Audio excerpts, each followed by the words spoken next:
Bismillahi wassalatu wassalamu alaihi Rasulullah sallallahu alaihi wasallam.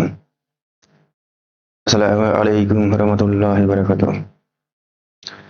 Bismillahirrahmanirrahim. Nahmaduhu wa nusalli wa nusallimu ala rasulil karim. Amma ba'd. A'udzu billahi minash shaitanir rajim. Bismillahirrahmanirrahim. Ya ayyuhalladzina amanu tubu ilallah tawbatan nasuha. সমস্ত প্রশংসা মহান রব্বুল আলামিনের জন্য, যিনি কুরআন সুন্নাহ জ্ঞান অর্জন এবং মানুষের কাছে দ্বীন পৌঁছানোর উত্তম সুব্যবস্থা করে দিয়েছেন। আলহামদুলিল্লাহ। অতঃপর বিশ্বনবী রহমাতুল আলামিন আখিরুল খাতামুন নবীন সাইয়্যিদুল মুরসালিন হযরত মুহাম্মদ সাল্লাল্লাহু আলাইহি সাল্লামের উপর অসংখ্য কোটি দরুদ অবতীর্ণ হোক। আল্লাহুম্মা আমিন। আজকে আমরা তওবা সম্পর্কে আলোচনা করব। তওবা কি? তওবা কিভাবে করতে হবে? তওবা কাদের জন্য কবুল হবে এবং তওবা কাদের জন্য নেই, এই বিষয়ে আমরা আলোচনা করব। সূরা তাহরিমের 8 নম্বর আয়াত তেলাওয়াত করেছি। আল্লাহ রাব্বুল আলামিন বলছেন, ইয়া আইয়ুহাল্লাযীনা আমানু, হে ঈমানদারগণ। আল্লাহ রাব্বুল আলামিন কোন কাফির, মুশরিক, কোন বেঈমানকে ডাক দিলেন না, ডাক দিলেন তার ঈমানদার ব্যক্তিদিগকে, যারা ঈমান এনেছে তাদেরকে আল্লাহ রাব্বুল আলামিন ডাক দিলেন। হে ঈমানদারগণ, তুবু, তোমরা তওবা করো, ইলাল্লাহ, আল্লাহর নিকটে, তাওবাতান নাসুহা, খাঁটি তওবা, নাসুহা, খাঁটি তওবা, বিশুদ্ধ তওবা করো তোমরা। তাফসীর ইবনে কাসিরে আব্দুল্লাহ ইবনে মাসউদ রাদিয়াল্লাহু তাআলা আনহু বলছেন, নাসুহা মানে খাঁটি তওবা, অর্থাৎ যে পাপের জন্য তওবা করবেন সেই পাপ থেকে তৎক্ষণাৎ বিরত থাকা।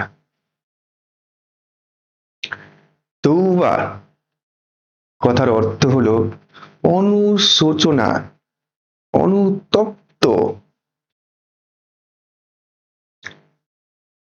যে পাপের সঙ্গে সংশ্লিষ্ট আপনি, সেই পাপ থেকে বিরত থাকা। তাফসীর ইবনে কাসিরে তওবা কিভাবে করবেন তার বর্ণনা দেওয়া হয়েছে। তওবা কোনো ব্যক্তিকে যেভাবে করতে হবে তা হলো, নাম্বার 1, অবশ্যই আপনাকে একমাত্র মহান রব্বুল আলামিনের কাছে তওবা করতে হবে। নাম্বার 2, যে পাপের জন্য আপনি তওবা করবেন, যে পাপ, যে গুনাহ আপনি করে ফেলেছেন, যেই পাপটাকে আপনাকে অবশ্যই ছাড়তে হবে।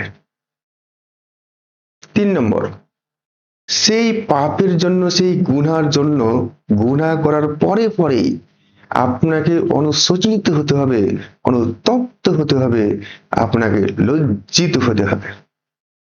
4 নাম্বার,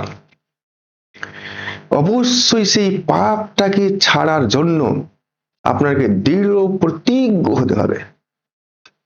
5 নম্বর, আপনি যদি আল্লাহর কোনো বান্দার হক মেরে থাকেন, টাকা পয়সা, ধন সম্পদ বা কোনো কথা দিয়ে আঘাত করে থাকেন, তাহলে সেই বান্দার কাছ থেকে আপনাকে টাকা পয়সা মিটিয়ে দিয়ে বা মুখের ভাষা খারাপ করার জন্য সেই বান্দার কাছ থেকে আপনাকে ক্ষমা নিতে হবে এবং সেই পাপ থেকে আপনাকে তওবা করতে হবে। এবং আপনি যখন সেই সংশ্লিষ্ট পাপে জড়িয়ে গেলেন, তারপরে আপনি সেই পাপের জন্য লজ্জিত হয়ে আল্লাহ রাব্বুল আলামিনের দরবারে 2 রাকাত নফল নামাজ পড়ুন। 2 রাকাত নফল নামাজ পড়লে আপনার চোখ দিয়ে টপটপ করে যখন জল পড়বে, আপনি যখন অনুশোচিত হচ্ছেন পাপের জন্য, লজ্জিত হচ্ছেন আল্লাহর দরবারে, সেই চোখের জল মাটিতে পড়ার আগেই আল্লাহ রব্বুল আলামিন আপনার তওবা কবুল করে নেবেন। এবার আমরা কাদের জন্য তওবা নেই বা কাদের তওবা আল্লাহ রব্বুল আলামিন গ্রহণ করেন না, সেই ব্যাপারে আল্লাহ রব্বুল আলামিন সূরা নিসার 18 নম্বর আয়াতে বলছেন, যারা পাপ কাজ গুনাহ কাজ ক্রমশ করতেই থাকে এবং বলে যে মৃত্যু আসার পূর্বে আমি তওবা করে নেব, আল্লাহ রাব্বুল আলামিন বলছেন তাদের তওবা কবুল তো দূরে থাক, তাদের জন্য কোনো রকম তওবাই নেই। কারণ তওবা করতে হবে আপনাকে পাপ কাজ হয়ে যাওয়ার পরে পরেই তওবা করতে হবে। তারপর আল্লাহ রাব্বুল আলামিন বলছেন, যারা কাফির অবস্থায় মৃত্যুবরণ করে, মৃত্যু যখন তার চলে আসে, চিরজীবন কুফরি করে কাটিয়েছে, মৃত্যু যখন চলে আসে সেই মুহূর্তে তওবা করলে আল্লাহ রাব্বুল আলামিন তার তওবা গ্রহণ করবেন না, তওবা কবুল করবেন না। আল্লাহ রাব্বুল আলামিন সূরা আল ইমরান 90 নম্বর আয়াতে বলছেন, যে ব্যক্তি ঈমান আনার পর পুনরায় কুফরি করে এবং কুফরি করার মাত্রা ক্রমশ বাড়তেই থাকে, তার জন্য কোনো রকমের তওবাই নেই। তওবা কবুল তো অনেক পরের ব্যাপার। এবার আমরা আলোচনা করব আল্লাহ রাব্বুল আলামিন কাদের তওবা কবুল করে থাকেন। আল্লাহ রাব্বুল আলামিন সূরা নসর 3 নম্বর আয়াতের শেষ অংশে বলছেন, ইন্নাহু কানা তাওয়াবা, ইন্নাহু নিশ্চয় তিনি, ইন্না মানে নিশ্চয়, হু এখানে আল্লাহ রাব্বুল আলামিন ইন্ডিকেট করছে, হু মানে আল্লাহ, অবশ্যই মানে আল্লাহ, কানা তাওয়াবা তওবা কবুলকারী, মহান রব্বুল আলামিন হলেন তওবা কবুলকারী। তিনি কার তওবা কবুল করবেন?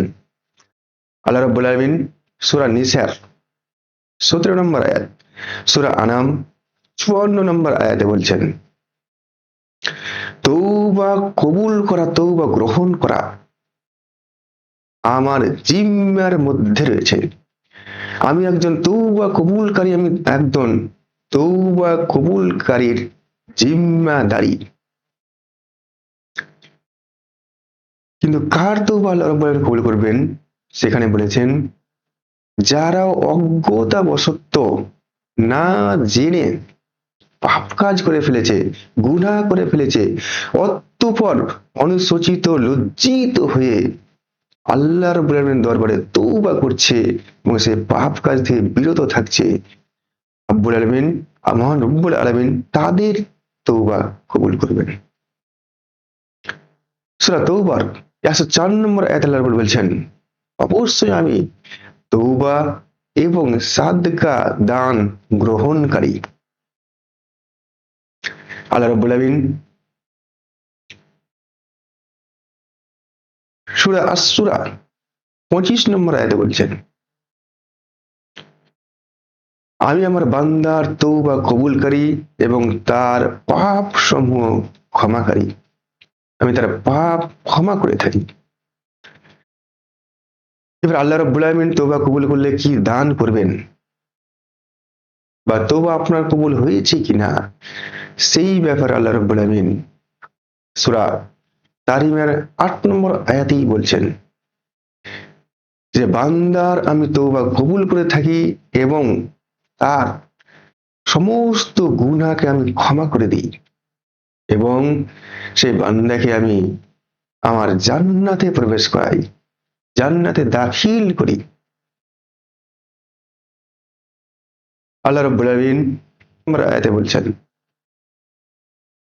আমার কোনো বান্দা পাপ কাজ করে গুনাহ করে নিজের উপর যারা জুলুম করেছো, তারা আমার রহমত থেকে নিরাশ হয়ে না, আমি তোমাদের সমস্ত পাপকে ক্ষমা করে দেব।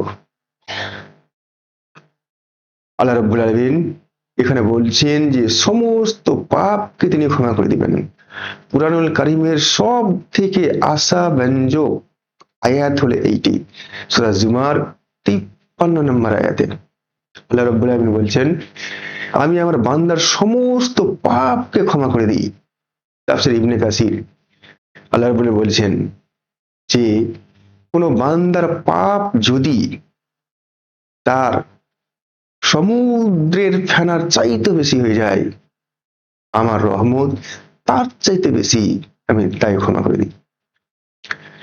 কোন বান্দার পাপ যদি পাহাড়ের চাইতে বেশি হয়ে যায়, আমি তার পাপকে ক্ষমা করে দিই এবং তাকে জান্নাতে দাখিল করি।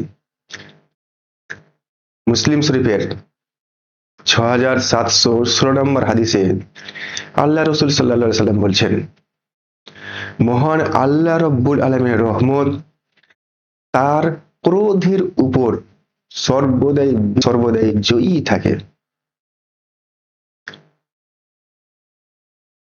আল্লাহ রাব্বুল আলামিন তারপরে ঘোষণা করেছেন, আল্লাহ রাসূল সাল্লাল্লাহু আলাইহি সাল্লাম মুসলিম শরীফের 6752 নম্বর হাদিসে বলছেন, হাদিসটা আবু সাঈদ খুদরি রাদিয়াল্লাহু আনহু হাদিসটা বর্ণনা করছেন। সেই হাদিসে রয়েছে, বনি ইসরাইলের একজন ব্যক্তি 99টা হত্যা করেছিল। 99টা হত্যা করার পর একজন বিশিষ্ট আলেমের কাছে গেলেন। সেই আলেমকে জিজ্ঞাসা করলেন, আমার পাপ কি আল্লাহ রাব্বুল আলামিন ক্ষমা করবেন? আমি 99টা হত্যা করে ফেলেছি। সে বিশিষ্ট আলেম বললেন, না, তোমার এই পাপের কোনো ক্ষমা নেই। তখন সেই ব্যক্তি সেই আলেমকে হত্যা করে ফেলল এবং 100 পূর্ণ করে ফেলল।